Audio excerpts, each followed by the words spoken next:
بالله من الشيطان الرجيم. بسم الله الرحمن الرحيم. ذلك الكتاب لا ريب فيه هدى للمتقين. صدق الله العظيم. خيركم من تعلم القرآن وعلمه. الہی رونق اسلام کے سامان پیدا کر، الہی رونق اسلام کے سامان پیدا کر، دلوں میں مومنوں کے الفت قرآن پیدا کر۔ محترم حضرات، اسٹیج پر رونق افروز بزرگان دین اور حاضرین جلسہ، آج کی اس محفل میں اور آج کے اس مبارک اجلاس میں میرا موضوع سخن دنیا کی سب سے پاکیزہ اور مقدس کتاب قرآن پاک ہے۔ ہمیں چڑھتے سورج کی طرح یقین ہے کہ اس کا ایک ایک حرف سچا اور صادق ہے۔ وہ قرآن پاک جس کی زبان مقدس، بیان مقدس اور جو فصاحت و بلاغت کا خاکے مارتا ہوا سمندر ہے، جس کے مطابق ارشاد ربانی ہے۔ قرآن وہ کتاب ہے جس کے صادق اور برحق ہونے میں کوئی شک و شبہ نہیں۔ وہ قرآن پاک جس کے بارے میں محسن انسانیت حضور اکرم صلی اللہ علیہ وسلم نے ارشاد فرمایا، تم میں سب سے بہتر وہ شخص ہے جو قرآن کو سیکھے اور سکھائے۔ دعا کیجیے کہ خدا قدوس ہم سب کو قرآن پاک کی دولت سے مالا مال فرمائے۔ محترم دوستو، قرآن پاک رب ذوالجلال کی طرف سے عطا کردہ وہ عظیم تحفہ ہے جس نے نئی بات کی بنی مدت میں وہ انقلاب برپا کر دیا کہ بڑے سے بڑے فقہا، علماء، ادبا اور شعراء حیران و شدت رہ گئے، جس کی آیتوں کو سن کر پتھر دل موم ہو گئے۔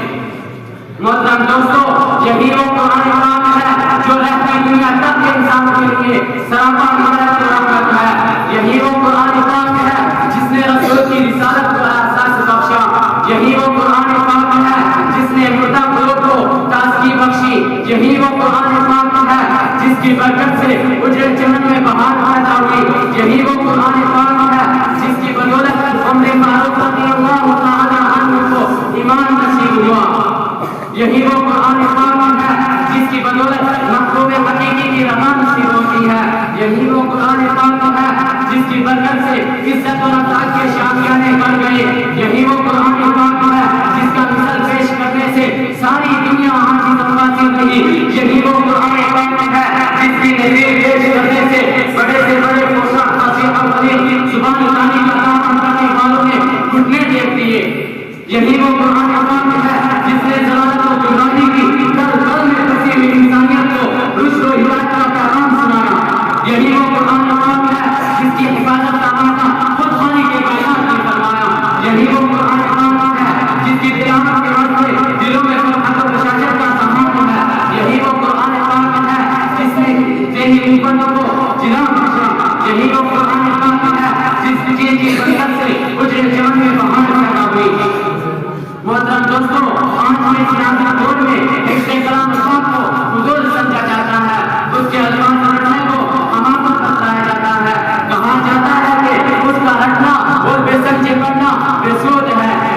افسوس، سچ افسوس اس قرآن پاک کے بارے میں ہمارا خیال کہ جس کے بارے میں شہنشاہ بدخواہ جناب محمد رسول اللہ صلی اللہ علیہ وسلم نے ارشاد فرمایا، اقرأ وارتقي ورتل كما كنت ترتل في الدنيا فإن منزلك عند آخر آية تقرأها۔ قیامت کے دن حافظ قرآن سے کہا جائے گا، پڑھتا جا اور جنت کے درجوں پر چڑھتا جا اور خیر خیر کر پڑھ جیسا کہ تو دنیا میں خیر خیر کر پڑھتا کرتا تھا۔ بس بڑا آخری مقام و ستارہ وہی ہے جہاں ہم سے آگے پہنچے۔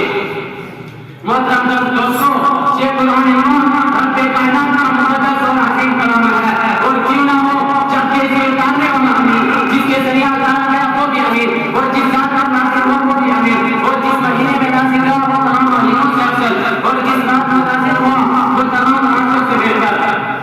اللہ کا یہ مقدس اور پاکیزہ کلام تمام کلاموں سے افضل و برتر ہے۔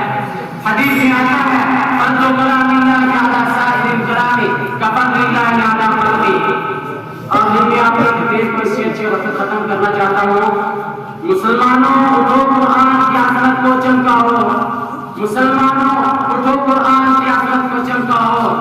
جہاں بے ایمان کو صورت عافیت کے راز سمجھاؤ وما علینا الا البلاغ۔